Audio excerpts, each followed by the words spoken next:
Salam alaikum chers amis. Aujourd'hui, nous allons étudier le cas Abu Huraira et comprendre comment ce personnage a nui à notre religion. Mais avant de commencer, je voudrais préciser que je ne suis pas chiite et je n'appartiens à aucune école. D'ailleurs, je me suis sauvé du sunnisme après étude du Coran. Pour moi, toutes les écoles sont dans le shirk et c'est prouvé par le Coran. Je n'ai pas de parti prise, à part celle de la vérité, du haq. Et je suis uniquement défenseur d'Allah et de son prophète. C'est tout. Et j'ai suffisamment de savoir pour mener ma mission à bien, Inch'Allah. Ceci dit, venons à notre sujet. Alors, après la mort du prophète, les musulmans ont été sujets à une pluie de faux récits et de hadiths. C'est pour cette raison qu'il s'est formé un islam comme le christianisme de Saint Paul. Alors, l'une des principales causes de la dégénérescence de notre religion sont les hadiths inventés, donc les faux hadiths. Et celui qui a inventé le plus de hadiths, c'est Abu Huraira. Et c'est le devoir de chaque musulman de déchiffrer Abu Huraira ainsi que ses semblables. Je vous rassure que je ne suis pas le premier à le faire. Moi, je fais juste un rappel. Ça, le travail il a été fait il y a déjà plusieurs siècles de cela. Et d'ailleurs, vous pouvez trouver des œuvres très intéressantes sur la biographie d'Abu Huraira chez An-Nawawi, Tabrizi, Ibn Qutayba, As-Sa'alibi, Bediüzzaman el-Hamadani, Zamakhshari, Abu Nuaym, avec qui encore Abu Hayyan, El-Azjadi, Ibn Hazm, Ibn Asakir, Az-Zahabi, Tabarani, Ibn Asr et Ibn Sa'ad. Vous voyez, il y a quand même pas mal de personnes qui ont fait la biographie d'Abu Huraira. Donc, pour les frères et sœurs qui sont intéressés pour une investigation sur Abu Huraira, je vous ai donné les sources qui sont intéressantes. Alors maintenant, qui est ce Abu Huraira?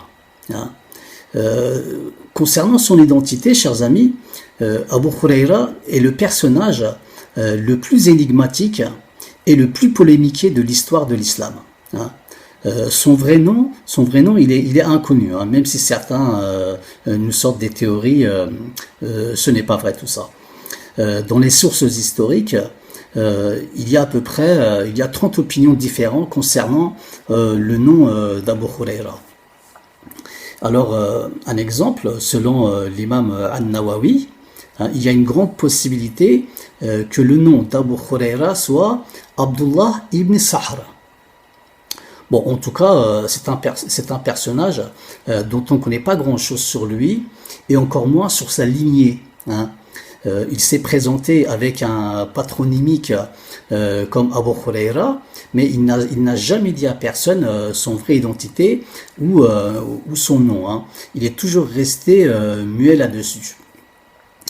Moi, quand j'étais petit, un exemple, on m'enseignait, que c'était le prophète alayhi salam qui lui avait soi-disant donné ce nom d'Abu Huraira.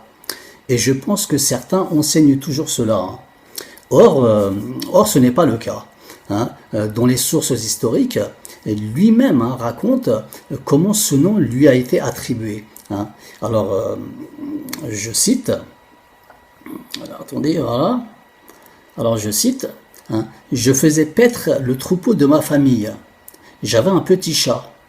Les nuits, je le mettais sur un arbre. Et la journée, je le prenais auprès de moi pour jouer avec. C'est pour cela qu'on m'a donné le surnom d'Abu Huraira, le père du chaton. Donc, vous voyez, le passé d'Abu Huraira est aussi mystérieux et inconnu que son nom. Les seules choses que l'on connaît sur son passé se limitent à ses propres dires, à savoir qu'il est juste un homme pauvre, qui joue avec son chat et qui travaille pour les autres uniquement pour se nourrir. Donc vous avez Ibn Qutayba, hein, dans son œuvre El Ma'arif, écrit qu'il fait partie de l'une des tribus yéménites appelées Daws. Bon, il se pourrait bien que ça soit vrai, puisque Omar, quand il le disputait, il lui disait je vais te renvoyer chez la tribu des Daws. Hein. Il aurait dû le faire à l'époque, hein, malheureusement. Maintenant, comment ce type est arrivé à Médine? Alors, Abu Khurayra, il est arrivé à Médine la 7e année de l'Hégire, pendant que le prophète était en expédition à Khaybar. Hein. Même si certains écrivent qu'il est devenu musulman pendant la bataille de Khaybar, cela est en contradiction avec la vérité. Hein. Quand le prophète alayhi salam est rentré de l'expédition de Khaybar, il se trouvait déjà à Médine, lui. Hein. Abu Khurayra, il se trouvait déjà à Médine. Et le butin de cette bataille a aussi été partagé avec les pauvres de Médine qui n'avaient pas pu assister à l'expédition. Et Abu Khurayra faisait partie de ces gens. Et il a eu aussi sa part du butin. Hein. Voilà. Et par la suite, en raison de sa pauvreté, il s'est rangé auprès de Ashab al-Suffa. Hein. Et il disait toujours que le fait qu'il se trouve parmi les Ashab al-Suffa auprès du prophète n'était pas par amour pour la guider ou pour la science, hein, mais uniquement pour remplir son ventre. Hein. Donc on peut trouver à ce sujet Ibn Hanbal, hein, qui nous parle d'un récit de Muslim dont Abu Khurayra dit, je cite, « Je suis un pauvre homme qui sert le messager de Dieu uniquement pour manger à ma faim. » Vous voyez, ce sont ses propres paroles que je vous cite, hein, ce ne sont pas des paroles inventées. Alors, il y a un événement qui nous est expliqué dans Tirmizi. Alors, je cite, Ja'far ibn Abi Talib le protégeait, il le nourrissait. C'est pour cela qu'il parlait de lui comme étant le plus vertueux des Sahaba. Hein, vous voyez, c'est-à-dire qu'il considérait Ja'far, hein, au-dessus d'Abu Bakr, d'Omar et de Ali, hein, radiyallahu anhu. Donc, vous trouvez à ce sujet dans les livres de hadith, hein, les propos d'Abu Khurayra qui dit après Rasulallah, personne ne s'est chaussé ni monté sur un chameau ni piétiné la terre comme Ja'far. Hein. Donc, vous voyez le faillot. Hein. Voilà. Abu Khurayra, chers amis, c'était un vrai glouton. Hein. À cause de sa gloutonnerie, hein, il prenait vite l'odeur des bons plats. Hein. Il choisissait toujours pour manger la table des riches comme Muawiya. Hein. Et il aimait beaucoup le mazira, qui était le plat à Muawiya. Hein. Et c'est pour cette raison d'ailleurs qu'ils lui ont aussi donné le nom de Shaykhul Mazira. Donc sa passion pour le mazira, on a fait couler, hein, de l'encre. Hein. Un exemple, vous avez Bedi' Zaman el-Hamadani, hein, qui explique longuement le sujet, hein, et il lui lance des pics d'ailleurs. Voilà, ce sacré mazira. Alors le mazira, chers amis, le mazira est un plat célèbre de Muawiya. Hein. Avec ce plat, il se faisait des partisans, vous voyez. Et parmi ces partisans qui se sont vendus au prix d'un mazira, il y avait Abu Khurayra. Hein. Nous pouvons lire tout cela dans Essas al-Balagha de Zemahshari, hein, Al-Hilya de Abu Nu'aym et dans As-Sa'alibi de Ibn Khasir. Hein. Donc avec les propos d'Abu Khurayra lui-même. Hein. Alors, ceux qui ont écrit la biographie d'Abu Khurayra disent qu'il aime blaguer et faire des blagues. Hein. Bon, apparemment, nous pouvons dire qu'il a poussé le bouchon un peu loin. Hein. Marwan ibn Hakem lui laissait sa place à Médine de temps en temps. Il montait sur un âne, hein, il montait sur un âne qui avait une couronne sur la tête, hein, une couronne faite de fibres et de dattiers, et il se promenait dans les rues de Médine. Et quand il rencontrait des gens dans la rue, il criait poussez-vous du chemin, c'est le émir qui arrive. Hein, voilà. Et il essayait d'utiliser ces innombrables hadiths, hein, pour sympathiser. Mais comme il n'avait pas le langage correct, il ne parlait pas bien, bah, tout le monde se moquait de lui, au fait. Hein. Voilà. Selon ce qui nous est transmis d'Abu Rafi, une personne de son entourage est venue le voir et lui a posé la question. Il lui a dit oh Abu Huraira, est-ce que Rasulallah a dit quelque chose concernant mes vêtements? Donc lui, il lui répondit Abu Qasim a dit nanani nanana. Voilà, vous voyez, donc il a inventé, au fait. Hein. En réalité, les gens de son entourage se moquaient de lui, tout simplement. Hein. Mais malheureusement, ces plaisanteries ont été prises au sérieux par la suite et ont été facturées au prophète comme si c'était vrai. Hein. Et ils ont pris place dans les livres en tant que hadith. Hein.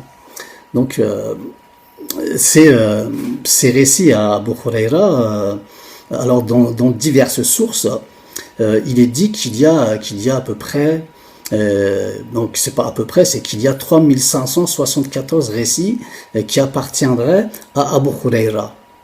Alors parmi tous ces récits, Bukhari lui, il en a pris 446, hein, dans son livre. Hein. Et à l'époque, Omar, il était inquiet par le nombre de hadiths qu'il avançait. Hein. Et en tapant sur son dos avec son bâton, il lui a dit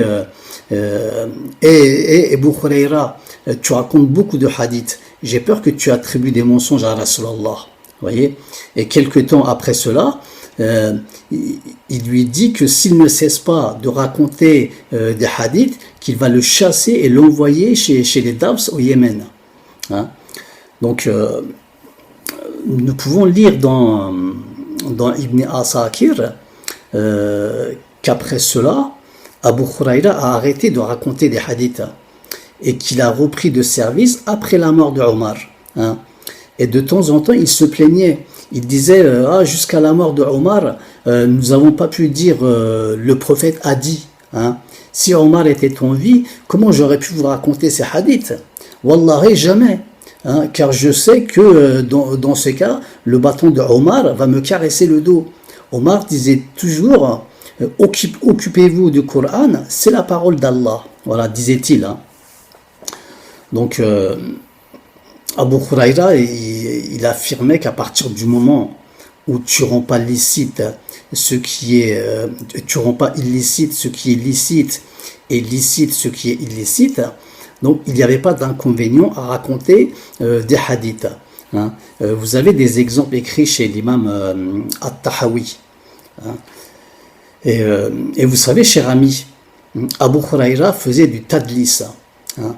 Alors, qu'est-ce que le tadlis? Le tadlis, c'est le fait de raconter des hadiths en les attribuant à une personne que l'on ne connaît pas, que l'on n'a jamais rencontrée, comme si que nous l'avions entendu de sa bouche. Dans la science du hadith, il y a beaucoup de hadiths de ce genre, hein, c'est-à-dire des tadlis, hein, qui sont analysés justement, hein, et finalement critiqués et blâmés par les spécialistes. Donc il y a un spécialiste du sujet qui est Shuba, hein, qui dit que pour lui faire le zina est mieux que de faire le tadlis, hein, ou bien tadlis est le frère du mensonge. Dans tous les livres de hadith, hein, il est précisé qu'Abu Huraira faisait du tadlis. C'est pas un secret non plus. En plus de ça, Abu Huraira est connu pour être une personne qui mélange les propos de Ka'ab, hein, Ka'ab al-Akbar, avec les propos du prophète. Hein. Donc, Abu Huraira a la particularité d'être le premier ravi à être accusé d'être un menteur. Vous voyez, Aïcha, Omar, Othman et Ali, que Dieu les agrée, l'ont accusé d'être un menteur. À ce sujet, vous pouvez trouver un livre écrit par Mustafa Sadek al-Rafi'i sur Abu Huraira, où lui, il analyse un par un ces faux hadiths. Alors Aïcha, après avoir entendu un mensonge d'Abu Huraira, elle lui a envoyé un message d'avertissement afin qu'il cesse de mentir. Et en réponse à Aïcha, Abu Huraira a commencé à se défendre d'une manière arrogante. Et il lui a dit, quand Aïcha se faisait belle avec un peigne et un miroir dans sa main, moi j'étais avec le prophète et j'apprenais des hadiths. Vous voyez quelle arrogance. Quand Aïcha s'est vraiment penchée sur l'affaire, là il a retourné sa veste et il a dit oh, je ne l'avais pas entendu du prophète mais de El-Fazl ibn al-Abbas. Mais le jour où s'est passé cet événement, El-Fazl n'était pas en vie, il était mort depuis une bonne lurette déjà. Donc vous voyez, malgré que la vérité soit ainsi, malheureusement, on peut lire à plusieurs endroits qu'Aïcha faisait des éloges à Abu Huraira. Ça m'étonnerait fort. Donc, Ali radiallahu anhu, il disait pour Abu Huraira, faites attention, c'est le plus menteur de tous les hommes. Et Zubayr, lui, quand il entendait ces récits, il disait il dit vrai ou il dit faux. Voilà. Il y en a même comme Ibrahim al-Nahai, As-Savri, Abu Shame, Abu Jafar al-Isqafi, Ibn al-Asir, Amidi Abu Huraira, ces gens-là qui ont fait une alliance afin de bannir tous ces faux hadiths. Vous voyez, donc il y a quand même eu des gens qui ont bougé dans l'histoire. Abu Huraira avait une relation avec le grand prédicateur, le rabbin Ka'b al-Akhbar, au même titre que Muawiya, Anas et d'autres encore qui ont affirmé avoir pris beaucoup de récits de Ka'b. Ça aussi, ce n'est pas un secret. Et parmi ces personnes, Abu Huraira est celui qui a été le plus impressionné et le plus influencé par Ka'b al-Akhbar.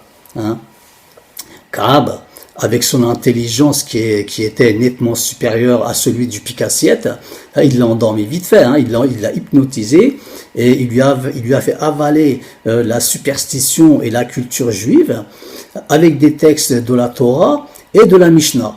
Voilà. Donc, parmi ceux qui ont écrit la biographie d'Abu Huraira, il y a Az-Zahabi qui dit, je cite, Ka'b disait à propos d'Abu Huraira, je n'ai vu personne connaître le contenu de la Torah sans le lire aussi bien qu'Abu Huraira. Vous voyez, il n'avait jamais lu la Torah, mais il connaissait son contenu mieux que n'importe qui, subhanallah. Mais il était illettré déjà, il ne pouvait pas lire les écrits arabes. Mais comment il connaissait tout le contenu de la Torah qui est en hébreu, je ne sais pas. Donc, après analyse des récits d'Abu Huraira, au fait, on constate que ces histoires superstitieuses prennent leurs racines des Hébreux, en fait, des Israélites. Et bien sûr, ça sent à plein nez Ka'b al-Akhbar, qui a dû lui imposer et lui faire dire ces choses. Je vous ferai une vidéo, Inch'Allah, pour expliquer les traces israélites dans les hadiths une prochaine fois. Alors, maintenant parlons d'Abu Huraira et des Omeyyades. Je vous ai lu tout à l'heure les paroles d'Abu Huraira qui disait lui-même qu'il était aux côtés du prophète uniquement pour remplir son ventre. D'accord ? Alors, après la période du prophète d'Abu Bakr et de Omar, les musulmans, hein, comme vous le savez, ils se sont divisés en groupes, hein, malgré l'avertissement d'Allah Azza wa Jal dans le Coran. Les Omeyyades et les Abbassides. Alors durant cette période, Abu Huraira s'est approché du groupe qui convenait parfaitement à sa personne. Et ce groupe, c'était le groupe à Muawiyah. Hein. Donc, de là, Abu Huraira, le vieux pique-assiette, hein, le pauvre qui était à moitié à poil et à la rue, bah, s'est retrouvé dans des vêtements de soie, hein, il avait un manoir, il est devenu un lord, quoi, un prince. Hein. Il a même été sacré émir à Médine. Alors, Marwan ibn Hakem, lui aussi parfois, il lui laissait sa place en tant qu'émir à Médine. Et, il lui a été donné des hectares de terrain. Hein. Un manoir a été construit pour lui à El Atik. Hein. Et ça n'en finit pas, chers amis. Regardez, il a été marié à la fille de Ataba ibn Qazwan. Alors, Abu Huraira était le serviteur d'Ibn Qazwan pendant ses années de misère et de meurtre de faim. Hein. Il accomplissait des tâches pour lui et en contrepartie, Qazwan lui remplissait son ventre. Donc, par la suite, il s'est avéré qu'il s'est marié avec sa fille, hein, la fille de Qazwan. Et il a tenu des propos dégueulasses, chers amis, au sujet de son mariage, que je n'ose même pas vous le dire ici, là. Hein. Des propos qui ne sont pas dignes d'un être humain et encore moins d'un musulman. Voilà. Pour les intéressés, vous pouvez trouver des détails dans Ibn Sa'ad. Hein. Donc, maintenant, comment Abu Huraira a eu toutes ses faveurs, hein, tous ses biens. Bon, au fait, c'est simple. Hein. Son seul fonds de commerce, hein, était de réciter les hadiths qui critiquent et qui salissent Ali et ses compagnons, et les hadiths qui vantent et glorifient Muawiyah et ses compagnons. Hein, vous voyez, c'était son seul fonds de commerce. Hein. Même Othman, il l'a récompensé de 10 000 dirhams, hein, pour ses récits. Hein. Alors, il est allé voir Othman durant l'investissement de sa maison qui était encerclée, et il a demandé la permission de s'entretenir avec lui. Et quand il eut cette permission, il dit, hein, je cite, j'ai entendu le messager d'Allah dire, vous allez être confrontés après moi au fitna et à la division. Et l'une des personnes se trouvant là-bas dit, que nous recommandes-tu au messager d'Allah? Alors le messager d'Allah, il dit, je vous conseille la personne sûre et ses compagnons, en indiquant Othman. Quand Othman a commencé à multiplier les mushaf, Abu Huraira est allé le voir et il lui a dit, tu fais juste et tu as réussi. Je témoigne que j'ai entendu le messager d'Allah dire ceci. Ceux qui vont m'aimer le plus dans ma communauté, ce sont ceux qui viendront après moi et qui auront foi en moi malgré qu'ils ne m'ont pas vu et pratiqueront leur acte d'adoration, enfin leur religion, selon les feuilles suspendues. Peu de temps après, la fabrication des moussaf s'est multipliée, quoi. Donc, c'est ce récit qui a plu à Othman. Hein, et Othman a ordonné qu'on donne 10 000 dirhams à Abu Huraira, donc pour ce récit. Hein. Donc, vous voyez, tout nous montre à quel point il pratiquait la maslaha. Hein. Tout était pour son intérêt personnel et n'avait aucun état d'âme. Hein. Donc pour les frères intéressés, la maslaha est une bonne chose à étudier. Hein. Alors maintenant, jetons un coup d'œil au hadith qu'a inventé Abu Huraira en faveur de Muawiyah. Je vais en citer quelques-uns. Alors, le messager d'Allah a donné une flèche à Muawiyah et il a dit: prends cette flèche et accueille-moi avec au paradis. Allah a confié sa révélation à 3 personnes, moi, Jibril et Muawiyah. L'ordre, c'est 3. Jibril, moi et Muawiyah. Donc vous voyez, il était à la botte de Muawiyah, quoi. Il supportait constamment Muawiyah en public afin d'inciter le peuple et les gouverneurs omeyyades à donner la zakat et la sadaqa. Et il savait faire les choses. Il évitait de les insulter, de les blesser. Alors, Abu Ja'far al-Isqafi pardon, nous cite plusieurs hadiths qui ont été inventés par Abu Huraira contre Ali. Et parmi ces hadiths, il y en a un par exemple. Alors je vais vous lire celui-là. Le messager d'Allah a dit: chaque Nabi a un harem. Donc harem, c'est pas le harem que vous pensez. Ici, harem, c'est un lieu saint. Et mon harem se limite entre Médine et les montagnes de Ayr et Sèvres. Et quiconque fait un mal ou un méfait ici, que la malédiction d'Allah, des anges et de toute l'humanité soit sur lui. Et je prends Allah à témoin que Ali a commis le mal des méfaits là-bas. Quand ce hadith est parvenu à Muawiyah, il a donné une grande récompense à Abu Huraira. Il lui a attribué le poste de émir à Médine, en quelque sorte gouverneur. Donc voilà, chers amis, comme nous le voyons, Abu Huraira n'est plus le Abu Huraira qui faisait partie de Ashab al-Suffa. Il est dorénavant devenu un baron, un lord, Sir Abu Huraira. Si l'on devait rassembler tous les écrits d'Abu Huraira écrits sous influence de Ka'b al-Akbar, qui sont israélites, et les récits qu'il a concoctés pour lécher les bottes aux Omeyyades, on pourrait faire des volumes et des volumes d'encyclopédies. Donc voilà, chers amis, Abu Huraira n'est autre qu'un ignorant jahil qui faisait partie des Sahaba.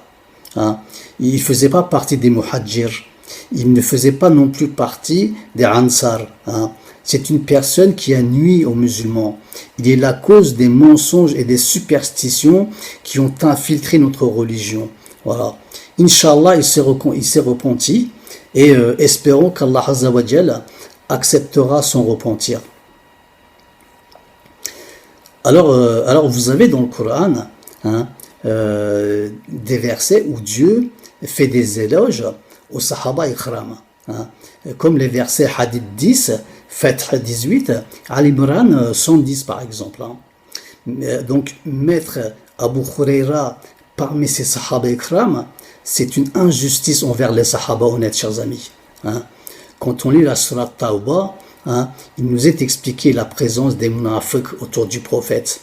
Dieu dit au prophète: toi tu ne les connais pas, nous les connaissons. C'est qui ces munafiq?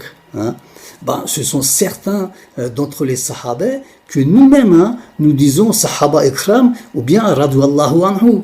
C'est nous nous lançons des éloges à ces gens-là.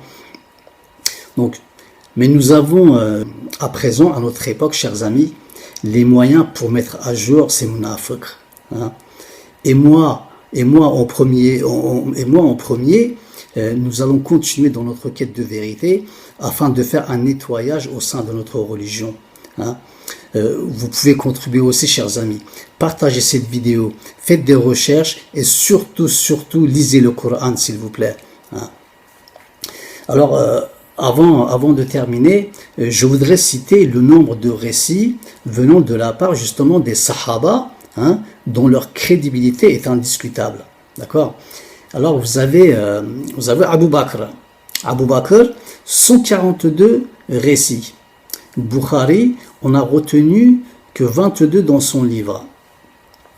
Et Omar, selon Ibn al-Khazm, environ 50 récits. Othman, 9 récits, vous trouvez 9 récits chez Bukhari et 5 chez Muslim de Othman. Alors concernant Ali, selon Suyuti, Ali il aurait 58 récits. Selon Ibn Khazm, environ 50 récits. Hein. Et on en trouve chez Bukhari et Muslim environ une vingtaine.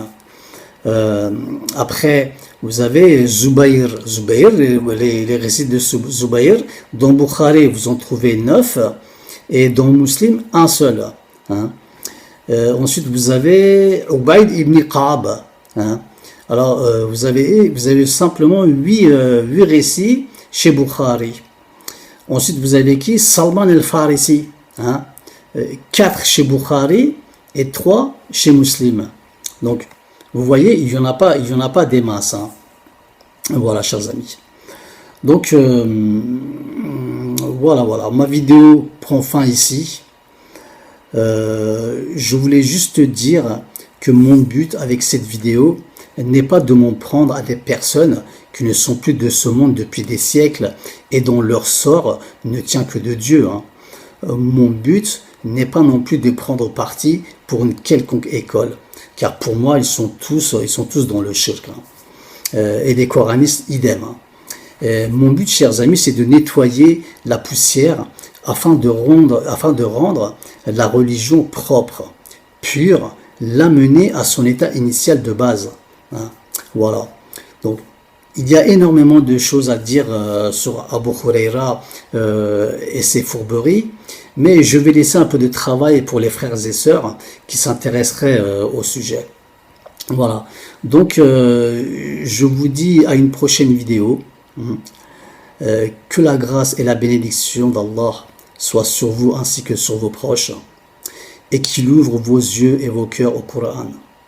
Salam alaikum wa rahmatullah wa barakatuh.